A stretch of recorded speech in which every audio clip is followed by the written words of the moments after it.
Day అనేది మనం celebrate చేసుకుంటున్నాం దేశవ్యాప్తంగా.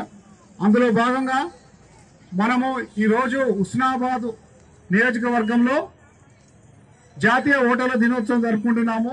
జాతీయ ఓటర్ల దినోత్సవం సందర్భంగా శుభాకాంక్షలు తెలియజేస్తున్నాము. మనకు జాతీయ ఓటర్ల దినోత్సవం అనేది ఈరోజు మనము దేశవ్యాప్తంగా జరుపుకుంటున్నాము. ముఖ్యంగా ఎందుకంటే మనకు ఎలక్షన్ కమిషన్ ఏర్పడిన నుంచి ప్రజాస్వామ్య వ్యవస్థలో ఓటు అంటే మనము ఏదైనా కూడా మార్చాలన్నా కూడా ప్రతిదీ ఓటు ద్వారా మాత్రమే సాధ్యమవుతుంది. అందులో భాగంగా 18 సంవత్సరాల నిండిన ప్రతి వ్యక్తి ఓటుకు నమోదు చేసుకుంటున్నాము. నమోదుతో పాటు ఒక అవేర్నెస్ తో పాటు ఒక ఎథికల్ ఓటింగ్ పార్టిసిపేట్ చేయడం అనేది ప్రధాన ఉద్దేశం. అందుకనే ప్రతి 18 సంవత్సరాల నిండిన ప్రతి పౌరుడు నమోదు కావాలి. నమోదైన ప్రతి వ్యక్తి కూడా ఓటు వేయాలి.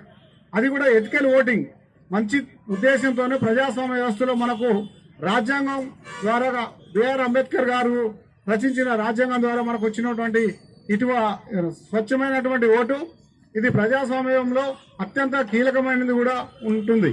మన ఇటీవల కాలంలో గ్రామ పంచాయతీ ఎన్నికల్లో ఓటేసాము. అదేవిధంగా రాబోయేది మున్సిపల్ ఎన్నికల్లో కూడా ఓటే పోతున్నారు అందరూ ప్రముఖులు కూడా పుర ప్రముఖులు. కాబట్టి ఒక నిబద్ధతతో ఒక నిక్కచ్చితో మంచిగా వేసి అదేవిధంగా అందరూ పార్టిసిపేట్ కావాల్సిందిగా కోరుకుంటూ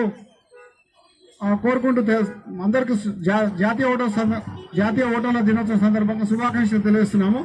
చరిత్ర సృష్టించినోడు ఇప్పుడు ఆ చరిత్రని తిరగరాయబోతున్నాడు. అబద్ధాల గోడల్ని బద్దలు కొట్టి నిజాలను రాగా మీ ముందుంచబోతున్నాడు. నిజమైన వార్తల కోసం వెంటనే డౌన్లోడ్ చేసుకోండి రా యాప్ని.